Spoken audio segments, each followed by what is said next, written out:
Assalamualaikum warahmatullahi wabarakatuh. Mohon maaf anak-anak ya, untuk hari ini saya ada beberapa agenda yang tidak bisa ditinggalkan sehingga saya harus membuat video pembelajaran. Untuk ilmu negara, sebagaimana saya sudah sampaikan di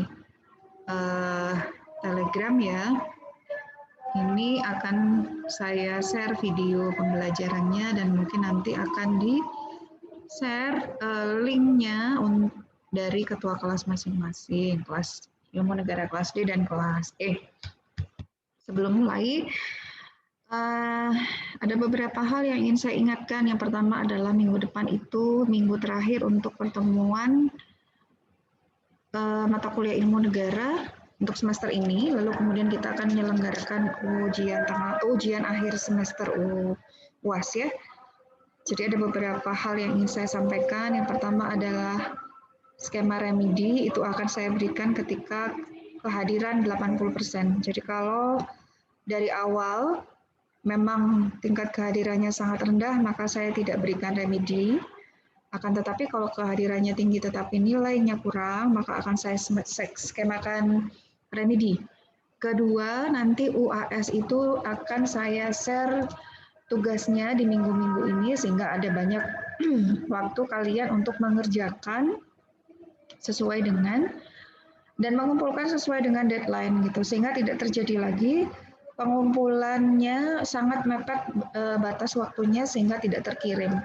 Jadi nanti masing-masing memastikan melihat deadline-nya dan juga mengumpulkan itu sebaiknya tidak pada saat mepet waktu batas akhir sehingga jika terjadi kendala teknis dan lain-lain itu bisa dihindari. Nah, untuk kesempatan kali ini saya akan menyampaikan materi terkait dengan bagaimana kita membangun pemerintahan yang efektif, bersih dan efisien, bersih, efektif dan efisien gitu ya. Kalau di minggu kemarin kita itu bicara terkait dengan ormas, kemudian bagaimana perspektif negara hukum terkait dengan ormas ini. Contohnya adalah kemarin ada prinsip-prinsip negara hukum atau ciri-ciri negara hukum. Ada juga yang menyebutkan bahwa salah satunya adalah adanya due process of law atau adanya peradilan yang transparan, peradilan yang bebas, transparan dan adil sehingga due process of law itu sendiri kemudian mensyaratkan bahwa harus ada proses pembuktian terlebih dahulu di pengadilan, kecuali baru kemudian terbukti, baru kemudian ada proses penjatuhan sanksi. Nah, di minggu kemarin kita sebenarnya juga sudah diskusi panjang lebar ya terkait dengan ormas. Saya berharap diskusi-diskusi itu bisa dituangkan ke dalam sebuah penelitian atau menulis artikel yang baik. Saya selalu sampaikan mumpung di semester 1, maka berlatihlah untuk kemudian membaca banyak referensi. Bagaimana caranya? Ada banyak sekali yang bisa dikerjakan. Salah satunya adalah membuka website yang di situ banyak sekali skema, baik itu makalah, kemudian jurnal, maupun kemudian hukum ketatanegaraan. Ketik saja tinggal kata kuncinya misalnya Jimli School gitu ya. Nah di situ akan muncul ada hukum ketatanegaraan 1, 2, kemudian makalah-makalah ataupun artikel-artikel beliau terkait dengan hal-hal dari aspek kekinian terkait dengan perkembangan ketatanegaraan yang akhir-akhir ini sering didiskusikan, itu beliau banyak ulas di sana. Nah, untuk hari ini coba saya masuk langsung ke materi ya. Bismillahirrahmanirrahim. Assalamualaikum warahmatullahi wabarakatuh. Sehat selalu semua. Nah, ini ada beberapa poin di sini ya. Di sini disebutkan masyarakat menilai bahwa pemerintahan ini tidak efektif, tidak bersih, tidak efisien. Apa kemudian? Salah satu akibatnya adalah tidak meratanya jaminan kesejahteraan. Kemudian ada kebebasannya, kemudian itu sangat dibatasi, terutama sekali kalau kita kemarin bicara tentang ormas atau yayasan atau bentuknya kemudian perkumpulan, itu bisa saja dengan dasar SKB yang dikeluarkan oleh pemerintah itu membubarkan secara sepihak tanpa ada mekanisme proses penyelesaian di peradilan dan lain-lain gini ya, sehingga kemudian ada catatan di sini belum adanya berperikeadilan yang berkepastian dalam kehidupan berbangsa bernegara sehingga belum terwujud pemerataan kesejahteraan. Lalu kemudian ada paradigma trias politika baru. Di beberapa kesempatan yang lalu kita pernah menyampaikan apa sih sebenarnya asal-muasal trias politika misalnya. Teorinya Montesquieu tentang trias politika yang membagi terkait dengan kekuasaan yang dalam bidang eksekutif, kemudian yudikatif, kemudian legislatif gitu ya. Dalam perkembangannya tidak ada satu negara modern pun yang menerapkan trias politika ini secara kaku atau rigid. Lebih banyak kemudian secara kelembagaannya dibagi, tetapi secara fungsinya itu bisa bersinergi. Contohnya bagaimana? Contohnya adalah rancangan peraturan perundangan atau membahas sebuah peraturan perundangan yang menjadi wilayah legislatif misalnya, itu bisa saja kemudian inisiatifnya berasal dari eksekutif. Ada banyak sekali peraturan perundangan yang disahkan, itu kemudian asalnya atau inisiatifnya itu berasal dari eksekutif. Maka kemudian sebenarnya kita itu secara kelembagaan saja dipisah, tapi kemudian secara kelembagaan dipisah, tetapi dari sisi fungsinya itu bisa bersinergi. Nah, saya masuk ke sini ya. Paradigma trias politika baru. Paradigma itu cara pandang. Cara pandang dalam memahami sesuatu itu paradigma. Cara berpikir paradigma.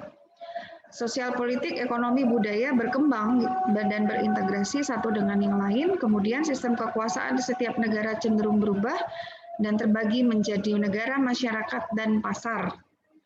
Ini harus dilihat menjadi sesuatu yang tidak bisa terelakkan ya. Mekanisme yang terjadi ini kan saling berintegrasi, saling berkaitan satu dengan yang lain, sosial, ekonomi, budaya. Terutama lagi kemudian Indonesia dikenal dengan negara yang sangat heterogen, gitu, sangat multikultural, sehingga kemudian ada satu dengan yang lain ini kemudian saling mempengaruhi. Poin kedua di sini disebut ada 3 ranah negara, masyarakat, dan pasar seperti triangle atau segitiga. Coba kita lihat kemudian. Di poin selanjutnya, maka pembangunan diukur dari kriteria-kriteria tertentu. Yang pertama adalah pertumbuhan kesejahteraan, pemerataan keadilan, dan stabilitas atau solidaritas. Maka negara itu menjembatani itu semua. Sehingga kemudian ada kestabilan dan keadilan. Apa ini? Ini idealnya begitu. Jadi tugas negara adalah ketika bicara tentang bagaimana kita mewujudkan kesederhanaan dalam hal birokrasi, saya sepakat. Birokrasi yang sederhana maka akan menarik investor asing untuk menanamkan saham di Indonesia. Tetapi tidak sampai di situ saja, tetapi kita juga harus memastikan bahwa UMKM misalnya seberapa bisa mereka kemudian untuk memiliki daya saing misalnya dengan produk-produk dari luar negeri. Negara memang harus hadir sampai sana, memastikan bahwa regulasi yang mudah tadi juga cukup perlindungan hukum terhadap UMKM. Kemudian pemerintah diperlukan untuk peran pemerintah, peran ya di sini ya, diperlukan untuk menjamin mekanisme pasar berkembang sehat begitu. Stabilitas sistem keuangan yang berkaitan dengan kondisi makro oleh Bank Indonesia yang kemudian itu bersifat independen dan pengaruh politik pemerintahan. Ketika kita bicara misalnya tentang hukum keuangan negara, nanti di semester 3, kaitannya itu dengan ketika bicara tentang hukum ketatanegaraan misalnya, kita bisa melihat bahwa aspek hukum keuangan negara di mana kemudian kewenangan presiden itu sangat besar terhadap itu. Dan ketika bicara tentang keuangan, ternyata di dalamnya itu ada aspek sosial, ekonomi, politis, dan juga kemudian ada aspek-aspek lain yang saling berkaitan. Tidak semata-mata kemudian presiden menunjuk menteri keuangan untuk melakukan proses misalnya penyusunan APBD dan seterusnya. Kan ada skala prioritas di sana. Nah, hal itu juga dicermati tidak hanya kemudian kita bicara tentang aspek ekonominya saja, tetapi juga banyak sekali, ada juga aspek-aspek politisnya. Lalu kemudian ada yang disebut dengan civil society atau masyarakat madani bagi kemajuan kehidupan berbangsa dan bernegara. Masyarakat madani itu idealnya tercipta masyarakat yang sudah memiliki kesadaran terhadap terhadap kemajuan kehidupan berbangsa dan bernegara. Jadi tidak ada lagi kemudian kesadarannya itu ditimbulkan karena kesadaran itu terpaksa gitu atau dalam jangka waktu yang pendek karena ada sesuatu. gitu ya. Jadi kesadaran yang timbul masyarakat madani itu sudah sadar dengan untuk kemudian berkontribusi begitu, dan tidak kemudian harus dengan iming-iming atau kemudian dengan cara-cara yang represif gitu. Lalu maka kemudian kebijakan pembangunan di masa depan itu mengandung perspektif yang menyeluruh gitu ya. Peran negara, peran pasar, dan masyarakat madani secara seimbang. Proyeksinya ke sana. Jadi ketika ini tercipta, ada peran negara, ada peran pasar, dan masyarakat madani secara seimbang, maka kemudian akan tercipta, gini ya. Nah ini kehidupan yang merata secara kesejahteraan gitu. Saya lanjutkan. Nah, kalau kita lihat sejarah misalnya di tahun 98 kita kembali ke sejarah, disebut juga dengan reformasi total. Di situ tidak hanya reformasinya saja, tetapi secara fundamental. Fundamental itu secara menyeluruh, mendasar, itu fundamental. Di beberapa waktu kemarin saya juga memberikan penugasan terkait skema ya, skema kelembagaan negara sebelum dan sesudah amandemen. Mohon dicermati kembali, dibaca lagi, buka catatannya, buka filenya, dilihat lagi. Sehingga kemudian kita bisa melihat poin kedua ini, bahwa sistem kelembagaan berubah juga secara besar-besaran. Mulai dari level yang paling tinggi sampai level yang paling rendah di tingkat desa maupun kelurahan. Anda bisa bayangkan ya. Jadi secara fundamental di tahun 98 reformasi, kemudian adanya amandemen sampai keempat gitu. Kalau dari yang ini yang pernah saya sampaikan bahwa MPR tidak lagi menjadi sebuah lembaga tertinggi, kalimat tertinggi ini kemudian bergeser menjadi lembaga tinggi. Jadi kedudukannya sejajar dengan lembaga-lembaga yang lain, dengan coba melihat atau mengacu kepada skema yang kemarin sudah buat. Kan ada skema sebelum dan sesudah ya. Jadi ini menurut saya juga harus dicermati. Jadi dari mulai tingkat yang tertinggi sampai yang terendah itu terjadi perubahan secara besar-besaran. Bagaimana dengan tingkat pusat, provinsi, kabupaten, kota, muncul lagi kemudian lembaga-lembaga atau kemudian komisi atau kemudian komite atau badan, satuan tugas dan lain-lain yang bekerja secara sendiri-sendiri. Apa akibatnya? Yang pertama adalah sangat konsekuensinya timbul ketidakefektifan secara kelembagaan. Kenapa begitu? Karena ada begitu banyak komisi, kemudian badan, atau kemudian disebut dengan satuan tugas, atau kemudian komite, dan seterusnya, panitia atau kelompok kerja yang melakukan tugasnya secara sendiri-sendiri. Kepanitiaan yang terlalu besar atau kemudian terlalu banyak gitu ya, itu juga tidak efektif secara kelembagaan, terlalu besar gitu ya.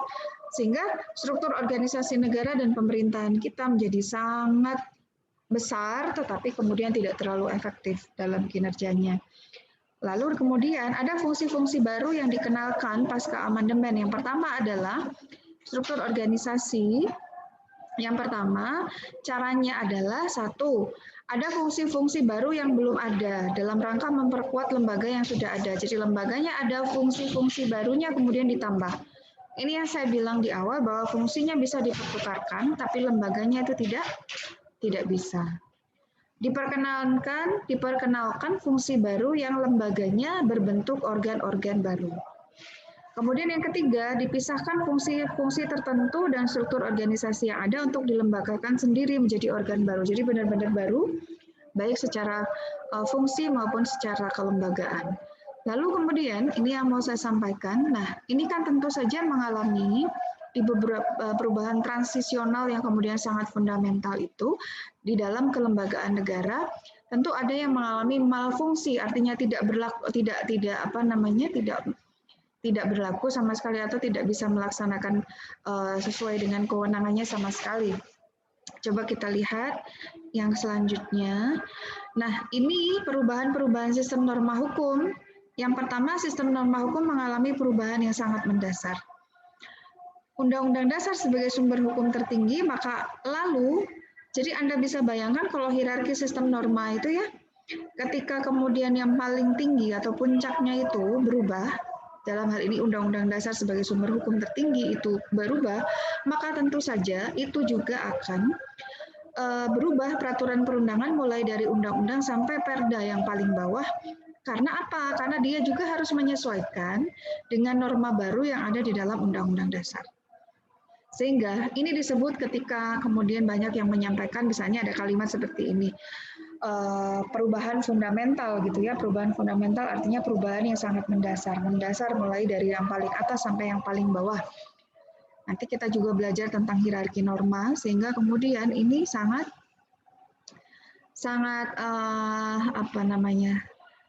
beraneka ragam gini ya. Anda bisa lihat beraneka peraturan perundangan sebagai peraturan pelaksana dari undang-undang.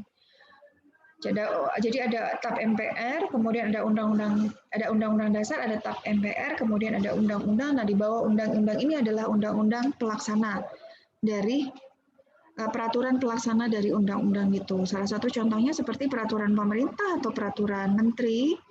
Peraturan itu adalah sebagai pelaksana dari undang-undang. Lalu kemudian, nah ini saya mau sampaikan slide-slide-nya. Jadi kompleksitas yang ada itu tentu kemudian menjadi sangat rumit gitu ya. Dan tidak hanya kemudian hanya bisa dikontrol dengan sistem norma hukum atau rule of law. Di awal saya pernah menyampaikan bahwa ada teori yang menyatakan bahwa keberlakuan sebuah sistem hukum itu juga dipengaruhi oleh hal-hal lain. Salah satu contohnya adalah misalnya teorinya Friedman yang mengatakan bahwa ada substansi, kultur, dan struktur. Coba saya ketikkan ya di sini ya. Lawrence M. Friedman itu menyatakan bahwa ada keberlakuan sebuah sistem hukum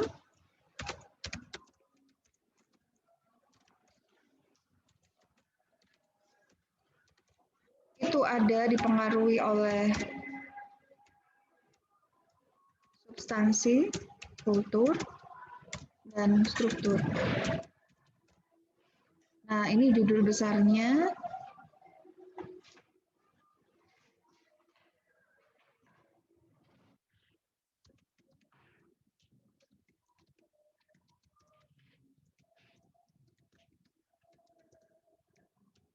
Nah, yang pertama saya coba bahas apa hal-hal yang mempengaruhi keberlakuan sebuah sistem hukum. Yang pertama substansinya. Ini sudah pernah saya diskusikan di kelas ya.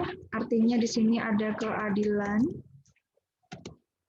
ada kepastian, di sini juga ada apa lagi? Manfaat. Oke. Jadi mengandung ini substansinya bahwa dia mengandung keadilan, kemudian kepastian hukum, kemudian juga ada kemanfaatan. Dari sisi kultur itu disebut dengan budaya hukum.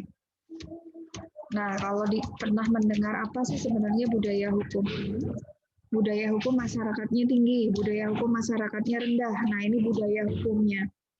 Jadi tidak perlu kemudian ini seseorang menggunakan helm, seseorang kemudian melengkapi surat-surat berkendaranya itu semata-mata karena memang memiliki kesadaran hukum misalnya. Tidak perlu lagi kemudian seperti dulu bikin patung polisi di perempatan-perempatan jalan supaya kemudian nggak ada yang melanggar lampu merah. Ini berkaitan dengan budaya hukumnya. Biasanya semakin tinggi berhadapan suatu negara akan dilihat dari budaya hukum yang tercipta. Nah, yang terakhir itu struktur. Struktur itu adalah dalam hal ini kejaksaan, kepolisian, hakim itu masuk di sini. Hakim, jaksa, dan polisi itu masuk di struktur. Jadi keberlakuan sebuah sistem hukum, kata Friedman, dipengaruhi juga oleh ini. Adanya kultur, adanya substansi, dan adanya struktur. Saya balik lagi ke tadi ya, bahwa disebut dengan kompleksitas. Kompleksitas itu bagaimana? Kompleksitas tidak hanya kemudian kita membangun sebuah negara dengan dengan pendekatan-pendekatan yang kalau seperti ini maka kemudian akan ada sanksi terhadap ini. Jadi dalam teori-teori yang disampaikan bahwa memang harus dikenalkan upaya memperkenalkan sistem etika dan fungsional dalam kehidupan bersama yang dapat dijadikan pendukung fungsi kontrol hukum terhadap aneka perilaku menyimpang atau deviant behavior yang diidealkan dalam kehidupan bersama. Sederhananya, Hal ini merujuk kepada teorinya Friedman tadi bahwa ada hal-hal di luar kultur tadi ya. Kalau kita bahas dalam konteks kultur, ada hal-hal yang mempengaruhi keberlakuan sebuah sistem hukum. Di beberapa kesempatan yang lalu saya pernah menyampaikan bahwa ada yang ketika kemudian terjadi perang antar suku misalnya di Papua atau di tempat-tempat lain, maka pendekatannya jarang menggunakan pendekatan penyelesaian pidana, tetapi pendekatannya lebih pada mediasi sehingga terjadi rekonsiliasi. Di mediasi saja antar kelompok yang bertikai, kemudian ada proses mediasi di sana, tercapai rekonsiliasi, kesepakatan bersama sehingga kemudian selesai persoalannya gitu. Nah, ini kemudian yang harus kita pahami dalam konteks keberlakuan sebuah sistem hukum, kata si Friedman. Nah, lalu masyarakat modern menerima kenyataan bahwa sistem etika perlu dipositifkan seperti juga norma hukum. Diperkenalkan istilah etika positif di samping pengertian hukum positif yang sudah biasa dikenal selama ini. Ada bagusnya, tapi ada juga aspek-aspek yang kurang bisa diterima ketika kita mengidentifikasi diri menjadi masyarakat dengan asas gotong royong, masyarakat yang kemudian lebih pada hal-hal yang sifatnya paguyuban gitu ya. Nah, ini menjadi bergeser sekarang gitu ya. Dulu kemudian tidak terlalu paham orang harus segala sesuatu harus dituangkan dalam kontrak, segala sesuatu harus dituangkan dalam hal yang sifatnya tertulis, itu kan baru kemudian ada masyarakat ini trennya bergeser. Kalau dulu cukup trust saja, cukup kemudian didasarkan pada kesepakatan, saling kesepahaman, kemudian saling kepercayaan. Tetapi belakangan masyarakat modern itu lebih banyak menuangkan kesepakatan, kesepahaman itu pada hal-hal yang sifatnya tertulis. Jadi di situ dituliskan ada hak dan kewajibannya apa. Gitu ya. Lalu kemudian terakhir, ini ada sistem etika yang biasanya hanya dipahami sebagai sistem norma yang personal, volunteer, tidak dapat dipaksakan berlakunya dari luar, melainkan hanya didasarkan pada kesadaran pribadi secara sukarela, imposed from within. Sekarang menjadi norma yang juga dapat dipaksakan berlakunya oleh kekuasaan umum atas dasar kesepakatan bersama. Contohnya, Resolusi Sidang PBB 96 memperkenalkan dan merekomendasikan dibentuknya infrastruktur etika di sektor publik, Ethic Infrastructure in Public Offices di mana di lingkungan negara-negara anggota PBB. Jadi memang secara singkat saya menyampaikan bahwa ketika kita bicara tentang bagaimana ini prosesnya gitu ya, ini kan agak sangat bias gitu judulnya. Atau kemudian sangat lebar kita memberikan persepsi mengenai bagaimana kemudian bersih, efektif, dan efisien yang dimaksudkan. Maka ada kalanya kemudian kita juga harus melihat hal-hal yang mempengaruhi keberlakuan sebuah sistem hukum. Contohnya adalah ada di sana ada kultur, sehingga kemudian ada etika-etika yang dibangun. Makanya kemudian suatu saat ketika menyusun perda itu peraturan daerah. Peraturan daerah itu di dalamnya juga ada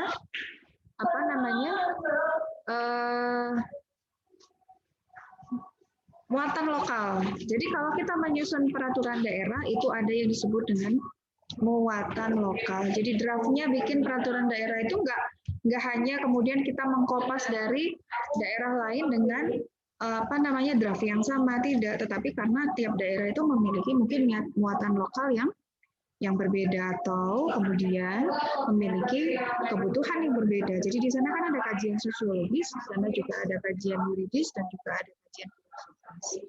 Nah, demikian untuk hari ini yang bisa saya sampaikan anak-anak. Saya pribadi tadi menyampaikan memohon maaf karena satu dan lain hal saya tidak bisa mengajar secara langsung, akan tetapi linknya mohon dicermati, kemudian kita diskusikan di minggu depan ya. Terima kasih. Wassalamualaikum warahmatullahi wabarakatuh.